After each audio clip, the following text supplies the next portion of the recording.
Hey everybody, welcome back. Hope you guys are having a great Wednesday and a great week so far. And I'm back with another comic review. You guys seemed to like the last one, so that was the Button Part 1. So the Button Part 2 came out this week, so I'm going to talk about The Flash, issue number 21, The Button Part 2, written by Joshua Williamson with art by Howard Porter, colors by Hi-Fi, letters by Steve Wands, and cover by Jason Fabok and Brad Anderson. The cover was really cool. I love the shot of Barthon um, as a skeleton basically.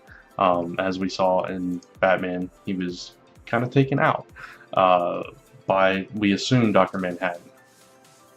So this picks up as Barry is kind of examining the crime scene in the Batcave, and he's kind of recounting how he can, decipher every little part in a crime scene and tell exactly what happened, and that was because of his experience in the lab and not because of the Speed Force. So basically, that's one nitpick I had with this issue, was that throughout the entire thing, it was just a recap of who Barry is, how he got his powers, how he's able to,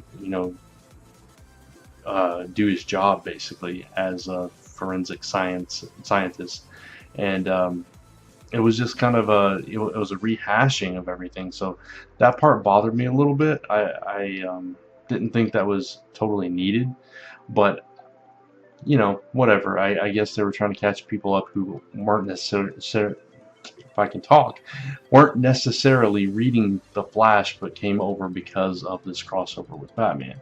So I understand the need for it. I think it went on a little bit long, the explanation of everything. I mean, he went back and explained who Eobard Thawne is to him, and what he caused in his life about traveling back in time and killing his mom, and the whole creating the Flashpoint and everything. It was just like a history lesson. I feel like we've read that recap in the Flash series a few times now, and I just don't think it was needed. I think if you're reading this story, you're already fully aware of the Flashpoint and what's going on, and you're wanting to follow this. So whatever. Just a nitpick for me. I felt the story beyond the narration and beyond the recap was okay. There was a discussion between Batman and Flash, kind of comparing notes, trying to figure out what Eobard Thawne was doing there, why he was there, where he came from, who he saw, where he went, and all this stuff. And of course, Flash learns that Flash learns that Bruce saw his dad from Flashpoint, the Batman from Flashpoint, and so this leads Flash to do the one thing that he said he was never going to do again. He pulls off the cover. It's the cosmic treadmill. He's hopping back on the treadmill, but Batman's not going to let him go alone, so they're going into the unknown. Spoiler alert. If you don't want to hear this, stop it before you read it. Go read it, or fast forward just a few seconds. Going to spoil something. Alright, here we go. So, at the very end, they land at their destination after traveling through time, and they see all these scenes. I'll talk about the scenes in a minute. Barry and Bruce come face to face with the Flashpoint Batman, which means Bruce comes face to face with his father. And that's how the issue ends. Okay, that is the end of the spoiler. It's okay. Come on back. Alright, so, as they're traveling through time, they're seeing all these different scenes, and Bruce is like, are these alternate realities? And then it dawns on him, no, I think these are from our universe. So we're seeing bits and pieces of, all this pre-New 52, New 52 kind of things folding in on each other. And, just more of that we've started to see since Rebirth began. So this was more of that.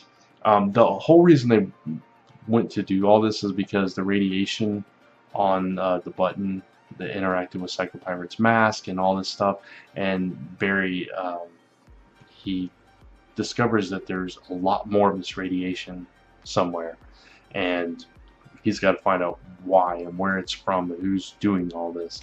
And he also notices that on Eobard Thawne, DNA is from him and not from Bruce, and he wonders if he killed Eobard from the future, if it wasn't God that he saw it, but it was the Flash. So, a lot of mysteries here, and we're going back and forth, trying to figure this out. And of course, now they're in another time completely, if you listen to the spoiler. And who knows what's going to happen from this point. I didn't think this issue was quite as good as the Batman issue.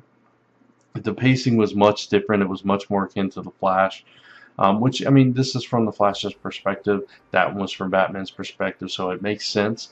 But I would have liked a little bit more cohesion in the storytelling between the two issues, and especially if this is going back and forth, I feel there should be more cohesion between the storytelling of both these writers. And I felt like it meshed in ways, and then other ways it felt like I was reading two completely different voices, which you are, because you're reading two different books from two different writers, but this is one story. So I just, another little nitpick. And for the final nitpick, with the art, I thought parts of the art were really fantastic. Howard Porter has a great attention to detail. Background, fantastic. The crime scene was laid out with all these little mini panels and all kinds of details all over the place. There was like all kinds of little, accents to every room and every location they were at. I thought that was fantastic. And overall, I think some of the figure work was okay, but a lot of it was very rough for me personally. I thought it was a little sketchy. There were times where their torsos and legs and stuff were stretched out a little bit or condensed in. The facial work was very rough at times, especially that last page. I thought the faces looked terrible, honestly. So, I mean, I had some problems with the art. It didn't completely take me out of it. It wasn't like terrible art. It just wasn't, I wasn't a fan of the style, of that sketchy, rough kind of style. And I didn't think it fit here. And it was a bad contrast to the art we got in Batman. Because, again, if you're telling a cohesive story, these things should match up. And they didn't for me. So, again, this issue, not quite as good. Some nice little things happen in here. Love seeing the cosmic treadmill. Love the nods to Flashpoint and going back and visiting that whole thing.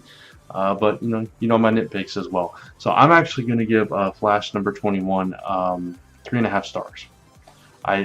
I'm being a little rough on it, but I did have a lot of nitpicks, a lot of problems with it. So I'm going to give it 3.5 stars. Didn't take me out of the story. I'm still invested in the story. Still love the story. I'm still going to read both parts, going back and forth with Flash and Batman. But I really hope this side of it improves a little bit, personally. So that's excuse me, that's my take on Flash issue number 21, The Button, part 2. Hope you guys like this. If you like this review, give it a thumbs up and let me know again in the comments below. Excuse me for 1 second. If you'd like me to continue doing some random comic reviews here on the channel. And of course, if you haven't already, please subscribe, and you can check me out on lastnumberpress.com, zone4podcast.com, comicfrontline.com, youtube.com/whatthecard. Follow me on Twitter, friend me on Facebook, and until next time, thank you guys for watching. I'll see you real soon. Be good.